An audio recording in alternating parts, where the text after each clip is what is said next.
안녕하세요. 저희 집은 오빠가 둘 있고요. 저랑 엄마 아빠까지 이렇게 5식구입니다. 그러다 몇 년 전에 큰 오빠가 결혼하고 1년 있다가 바로 작은 오빠도 결혼했죠. 결혼 전 가족들이 모여 식당에서 식사할 때 엄마가 말씀하시길 아이고 두 아들 장가 보내고 며느리도 둘이나 있으니 이제 나도 며느리가 해주는 밥 좀 받아 먹어보겠네 라고 하며 전형적인 시어머니 멘트를 날렸습니다. 저는 새언니 편을 들어주는 착한 올케가 되고 싶었기에 엄마의 옆구리를 쿡 찌르며 눈치를 줬습니다. 그런데 작은 새언니가 글쎄 어머니 걱정 마세요. 앞으로 숟가락 하나 까딱하지 마세요. 라고 자신만만하게 말하더라고요. 작은 새언니의 대답에 엄마는 입이 귀에 걸리시면서 진심으로 뿌듯한 표정을 지어 보이셨죠. 그리고 그해 명절에 우리 가족은 뜻하지 않던 지옥을 만났습니다. 다들 명절 전에 대청소 한 번씩은 하잖아요. 그래서 저희 엄마도 슬슬 짐도 정리하고 더러운 건 안 보이게 숨겨놓고 했었는데 글쎄 명절 일주일 전에 작은 새언니가 큰 가방 2개를 끌고 내려왔더라고요. 처음에 무슨 이사라도 온 줄 알았습니다. 사람이 들어갈 만한 크기였거든요. 작은 새언니는 당당하게 청소가 필요할 것 같아서 자기가 전부 준비해왔다며 웃더군요. 엄마는 당연히 좋아하셨습니다. 하지만 엄마의 기쁨이 곡소리로 바뀌는 데는 시간이 얼마 안 걸렸죠. 작은 새언니는 도착하자마자 집안 대청소를 시작했습니다. 근데 이 대청소라는 게 그냥 우리가 일반적으로 생각하는 대청소가 아니었어요. 전문 업체에서는 입주 청소급이었죠. 그릇 다 싸놓고 소독하고 냉장고 싹 비워버리고 심지어 냉장고를 끌어내서 냉장고 바닥까지 청소하더군요. 처음에 그 모습을 보고 입이 딱 벌어졌습니다. 여리여리하게 생겨서는 냉장고와 식기세척기까지 번쩍 들어올려서 밑에 먼지를 닦는데 다들 그렇게까지 열심히 할 필요 없다며 새언니한테 좀 쉬면서 하라고 말했죠. 그런데 먼지만 닦으면 다행인데 조금이라도 더러워 보이는 건 전부 버렸습니다. 오래되고 찌그러지고 코팅 벗겨진 양은 냄비는 알루미늄 중독에 걸린다면서 버렸고 또 코팅 벗겨지는 프라이팬은 납, 알루미늄, 멜라닌 중독에 걸린다면서 냅다 버렸습니다. 이것저것 싹 버리고 후드부터 싱크대까지 거의 재조립 수준으로 만들어버리더라고요. 저희 집 주방이 오래되다 보니 싱크대 실리콘 부분에 곰팡이가 있었는데 그걸 세제를 이용해서 닦는 게 아니고 실리콘을 전부 긁어내고 새로 했습니다. 엄마는 엄청 당황하더니 이렇게 다 버리면 어디다가 밥 해먹냐고 소리를 지르는데 작은 새언니는 눈 하나 깜짝하지 않고 어머니 냄비 같은 거 아끼지 마세요. 이거 얼마 한다고. 건강 잃으면 어떻게 하시려고요? 라고 대답했습니다. 새언니 말도 전부 맞는 말이라서 그때부터 우리 가족들은 새언니의 행동 하나하나를 관찰했습니다. 저 시집갈 때 주신다고 모아둔 냄비 그릇 다 꺼내서 씻고요. 싱크대 안에 라벨별로 줄 서 있는 양념통을 보고 뭔가 잘못되어 가고 있다는 걸 느낄 수 있었죠. 저녁 식사를 하면서도 엄마는 주방 살림들을 죄다 내다 버린 것에 대해 화가 안 풀려서 씩씩거리는데 작은 새언니가 대뜸 저에게 20만 원을 주더군요. 아가씨, 내일 청소 좀 하게 어머니 아버님 모시고 찜질방 좀 갔다가 외식하고 늦게 들어오세요. 라고 합니다.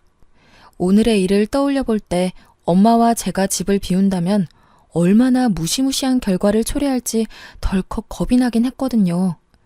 그래도 며느리가 자기 돈 꺼내주면서 엄마 모시고 찜질하고 맛있는 거 먹고 오라는데 안 갈 이유가 없다고 열심히 엄마를 설득했어요. 다음날 새벽 5시부터 일어나 주방에서 뒤집는 소리에 신경이 쓰이긴 했지만 저는 엄마를 설득해서 부모님과 하루 종일 나가서 찜질도 하고 저녁도 거하게 먹고 돌아왔습니다. 그리고 그날 밤 집으로 돌아온 부모님과 저는 집안의 살림이 절반 이상 증발해버린 마법을 목격하고 말았죠. 특히 엄마는 대문 앞에 내쳐져 있는 집안 살림들을 보며 망연자실했습니다. 지나가던 동네 사람들이 이 집 이사 가냐고 묻더라고요. 엄마는 기가 막혀 아무 말도 못하고 있고 이제껏 지켜보던 아빠가 화를 참지 못하고 새언니한테는 직접적으로 화를 내지 못하시고 작은 오빠에게 전화해서 난리를 쳤네요. 근데 작은 오빠 하는 말이 작은 새언니의 취미이자 특기가 청소라고 하지 않았냐며 자기도 결혼하고 보니 그만큼 우리 집이 더러웠다고 하더군요. 처음에는 적응이 안 될 수 있는데 막상 하고 나면 속이 시원해지고 후련해질 거라고 버려지는 물건의 미련을 빨리 버리라고 불난 집에 부채질을 하고 있는 거예요. 결국 그날은 그냥 넘어갔습니다. 물론 엄마는 밤새 잠 못 이루시고 들썩거리면서 화를 사귀고 계셨지만요. 다음 날 작은 새언니와 오빠가 집에 왔습니다. 엄마가 작은 오빠와 새언니를 거실로 부르셨어요. 며칠 사이 벌어진 살림살이에 대해서 본격적으로 화를 내시더라고요.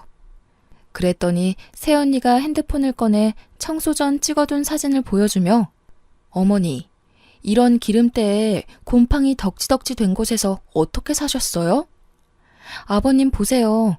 식당에 갔는데 주방이 이렇게 기름때 있으면 그 식당에서 음식 사 먹고 싶으시겠어요? 먹는 건 그렇다 쳐도 위생적으로도 안 좋죠. 음식에 이런 거 하나 들어가 봐요. 그게 다 몸속으로 들어가는 건데. 라며 차근차근 따지는데 틀린 말은 하나도 없고 나름 논리적이라 엄마는 반박도 못하고 거품을 무셨어요. 아빠도 그냥 끄덕이고만 계셨고요. 엄마가 조용해지니 다음 화살은 저에게 날아왔습니다. 새언니는 저에게 다 큰 여자 방 꼬락서니가 그게 뭐냐면서 잔소리를 하더군요. 순간 짜증이 나서 남의 방을 왜 뒤지냐고 따졌어요. 그랬더니 작은 새언니 특유의 단호한 얼굴로 정말 너무 더러워서요 라고 하더군요. 결국 연휴 내내 새언니는 신들린 무당처럼 세제를 들고 날아다녔고 바퀴 달린 미니 크레인이라는 신문물의 도움을 받아 800ml짜리 냉장고를 끄집어내 10년 전 잃어버린 내 성적표를 찾아내는 기적과 안방 서랍장 뒤에서 아빠가 숨겨놓고 잊어버린 비상금을 찾아내기도 했고요. 작은 방 책장을 조심스레 드러내더니 그곳엔 오빠들의 직바꾸리 폴더에 담지 못했던 여자들의 사진을 발견하는 기적들을 행하셨습니다. 엄마는 언니가 버리면 다시 주워와서는 작은 새언니가 버릴까봐 다시 숨기는 숨바꼭질을 하더군요. 명절 때 엄마도 저도 부엌 근처에도 못 갔어요.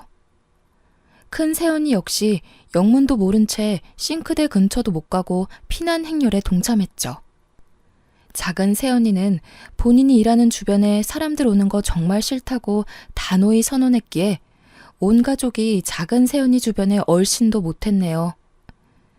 작은 새언니는 주방에서 음식을 하다가도 누가 무언가를 먹다 흘리면 귀신같이 쫓아와 닦았습니다. 꼭 살아있는 로봇 청소기 같다고 할까요? 본인이 청소해놓은 거 보면서 정말 행복해해요. 혹시 누가 점퍼라도 벗어 소파에 걸쳐놓으면 고통스러워하는 게 작은 새언니의 표정에서 느껴집니다. 그럼 우리 가족도 같이 고통스럽죠. 갑자기 뭔가 무거운 공기가 느껴지면 100% 누군가 해서는 안 될 짓을 했다는 거죠. 그래서 온 가족이 집에 들어올 때 밖에서 옷을 털고 들어오는 진 풍경이 펼쳐졌고 집에 들어와서도 먼지라도 흘릴까봐 작은 새언니가 부를 때까지 안방에 강제로 갇혀 있었습니다. 한 번은 식사 중 아빠가 쩝쩝 소리 내며 식사를 하셨더니 입안에 음식이 보이는 건 예의 없는 짓이라며 다른 사람들이 보면 더럽다고 욕한다며 아빠에게 훈계를 했습니다. 여기서도 엄마가 빵 터지셨죠. 안 그래도 뭐 하나 꼬투리 잡을 거 없나 보고 계셨는데 엄마는 어디 시아버지에게 그게 무슨 말버릇이냐며 호통을 치더군요. 사실 엄마도 보통 사람은 아니라 둘 사이의 말싸움이 장난 아니었지만 작은 새언니는 절대 엄마에게 밀리지 않았고 결론은 더럽다 단 하나였어요. 무슨 말싸움을 저리 잘하는지 말싸움 대회라도 있으면 금메달은 따놓은 당상이겠더라고요. 명절 당일에 친정도 안 가고 우리 집 청소를 하더군요. 보다 못한 엄마가 친정에 좀 가라며 등 떠밀었더니 아이 같은 한박 웃음을 지으며 청소할 게 많아서 친정은 다음에 간다고 말씀드려놨다고 하더군요. 작은 오빠는 올 것이 왔다고 예상했다는 듯 명절 전날 와서 명절 당일 와이프를 두고 혼자 집에 가는 거예요. 정말 어이없었죠. 그렇게 전쟁과도 같았던 태풍과도 같았던 명절이 휩쓸고 지나갔습니다. 마치 지옥과도 같았던 불편했고 답답했던 명절이 끝나고 그 다음 달이 제사였죠. 이번에도 작은 새언니가 내려오니 저랑 엄마는 안방이랑 제 방문을 잠가두었습니다. 작은 새언니는 가소롭다는 듯 가위로 잘라서 가볍게 방문을 따고 들어가 청소를 하더라고요. 엄마는 뭐 이런 게 다 있나 하셨습니다. 그리고 작은 새언니는 심지어 우리 집 청소 전후 사진을 찍어 본인의 SNS에 올리는 겁니다. 우리 집과 가족들은 작은 새언니의 지인, 친정 식구와 SNS 팔로워들에게 더러운 시댁 가족들로 낙인 찍혔네요. 그 후 2년간 피 터지는 신경전을 했죠. 결국 연휴가 유난히 길었던 추석 때 며칠 전에 집으로 배달된 도배지를 보신 아빠가 명절마다 제사 때마다 이게 뭐 하는 거냐고 내 집에서 내가 마음 편히 지내지 못한다며 더 이상 이렇게는 불편해서 못 살겠다고 말씀하셨습니다. 그래서 그 다음 명절부터 제사 차례를 없앴어요. 아예 없앴다기보다는 날짜를 조정했어요. 명절날 바로 전에 절에 모여서 차례 지내고 바로 헤어지자 선언하셨습니다. 그래서 올해 정월부터 절에서 모셨습니다. 연휴에는 각자 가족과 함께 보내자 하셨어요. 그래서 절에서 만나고 밖에서 밥 먹고 각자 집으로 돌아갔네요. 결론은 이제 우리 집은 평화가 찾아왔습니다. 저희 집은 이제 명절 음식, 제사 음식이라는 게 사라져버렸습니다. 아직도 엄마는 새언니 전화만 오면 심장이 뛴다고 하세요. 핸드폰이 울리면 인상을 쓰시면서 아빠에게 또는 저에게 서로 받으라고 미룹니다. 우리 집이 정말 너무나 더러워서 그랬다고 생각하실 수도 있어서 조금 변명을 해보자면 저희 엄마는 그냥 평범한 대한민국 엄마입니다. 부모님은 평생 생선시장에서 생선 손질해서 우리 삼남매 공부시키고 장가 보낸 분들이시죠. 매일 쓸고 닦아 광나게는 못해도 생선 장수 자식들이라고 냄새 난다고 욕먹을까봐 매일 씻고 닦이셨어요. 생선 냄새가 너무 싫어 냄새 뺄까봐 밥상에 생선 부위도 잘 안 올리셨습니다. 얼마 전 엄마 심부름으로 제가 작은 오빠 집에 간 적이 있습니다. 부모님이 작은 새언니한테 워낙 대이셔서 작은 오빠 집 근처도 안 가려고 하세요. 저도 안 가고 싶었는데 엄마는 죽어도 쟤네들 사는 곳은 절대 안 가겠다며 못 박았습니다. 오빠만 오라고 하면 혹시라도 새언니랑 같이 올까봐 꼴 보기 싫다고 저한테 다녀오라고 명령하셨죠. 아주 다행히도 새언니는 회사 동료 결혼식에 가는 바람에 작은 오빠 혼자 있었네요. 작은 오빠네 신혼집을 처음 들어가는데 감탄사를 내뱉고 말았습니다. 현관에서부터 위생적 아우라가 느껴지더군요. 집 안에 들어갔는데 현관문 옆방에 청소기들이 종류별로 다 서 있습니다. 밀어서 닦는 것, 밀어서 빠는 것, 밀어서 쓰는 것, 자기 혼자 닦는 것, 혼자 빠는 것 등등 말이죠. 현관에는 소독용 에탄올이 분무기 타입으로 비치되어 있었고 세탁실에는 수집이라도 하는지 우리나라에서 구할 수 있는 모든 종류의 세제가 가지런히 놓여 있었네요. 심지어 락스는 말통으로 있더군요. 게다가 모든 세제들의 라벨이 한 방향을 보고 서 있음은 물론이었고 거실은 그냥 모델하우스 같았습니다. 싱크대 위에 그 흔한 밥통도 없어요. 거실에도 6인용 식탁이랑 TV만 있었죠. 혼자 쓸고 빠는 로봇 청소기만 거실을 돌아다니더군요. 오빠한테 이렇게 어떻게 사냐고 물어보니 오빠한테 청소하라고 강요는 안 한다고 합니다. 처음에는 하도 피곤하게 해서 싸우기도 했는데 이제는 타협도 보고 적응도 되어서 사용한 물건 제자리에만 놓으면 부딪힐 일이 없다네요. 막상 지내보니 이게 훨씬 편하기도 하고 위생적인 것도 알겠고 물건 찾을 때도 항상 제자리에 있어서 편하다면서 저에게도 마치 종교 전파하듯 권유하는 겁니다. 새언니가 스트레스를 청소로 푸는 스타일이라 그렇다며 저보고 이해하라네요. 우리 집 한번 다녀오면 작은 새언니 얼굴이 빛이 난대요. 우리는 작은 새언니 때문에 짐 들고 이방저방으로 피난 다니는데 내년 여름 휴가 때 본가로 내려온다 하길래 앞으로 또 우리 집에 발 들여놓으면 의절하겠다 말했네요. 정말로 작은 새언니가 한번 다녀가면 아빠 혈압이 올라가세요. 오죽하면 명절이나 생신 다가오면 작은 새언니가 밀대 들고 쫓아오는 꿈을 꾼다고 하십니다. 앞으로는 집에서 모이는 일은 없도록 하자는 부모님의 바람을 다시 한번 당부하고 심부름을 마치고 작은 새언니 오기 전에 도망 나왔네요. 다들 청소가 취미인 며느리 생기는 건 부러운 거 아니냐며 말씀하셨지만 직접 겪어보니 말 그대로 공포예요. 제 방에 있던 침대 매트리스를 작은 몸으로 마당까지 질질 끌고 나와서 어휴 더러워 하면서 작대기로 팡팡 때리는데 여린 몸으로 저렇게까지 하는 새언니가 경이롭더군요. 그런데 다음은 또 뭘 할까 하는 공포를 느끼기도 한답니다. 생각해보면 저희 가족은 좀 특별한 것 같아요. 작은 새언니가 청소에 미친 사람인 것처럼 큰 새언니도 만만치 않거든요. 큰 새언니는 학교 선생님입니다. 그래서 그런지 무슨 일만 있으면 앞사람한테 설교를 해요. 그런데 큰 새언니가 그러면 큰오빠는 또 경건하게 경청하고 있어요. 한 번은 당뇨가 있는 아빠가 술을 드시고 들어오셨습니다. 때마침 집에 들른 큰 새언니한테 딱 걸려서 1시간 반 동안 설교를 들었네요. 듣다가 아빠가 화가 나서 소리 지르면 아버님 화내지 말고 이야기 들어보라면서 술이 당뇨에 미치는 악영향과 그로 인해 약이 되는 각종 합병증과 합병증으로 생길 수 있는 집안 가족들의 상심에 관하여 심도 있게 설명했습니다. 입원 또는 수술이라도 하는 날에는 가족들이 간병에 관해서 미루다가 싸움 나는 집안도 있다며 별의별 예시를 다 들어주는데 아빠는 언니의 논리정연한 말에 반박하지는 못하고 그저 한숨 한 번 쉬고 힘들어하기만 하셨어요.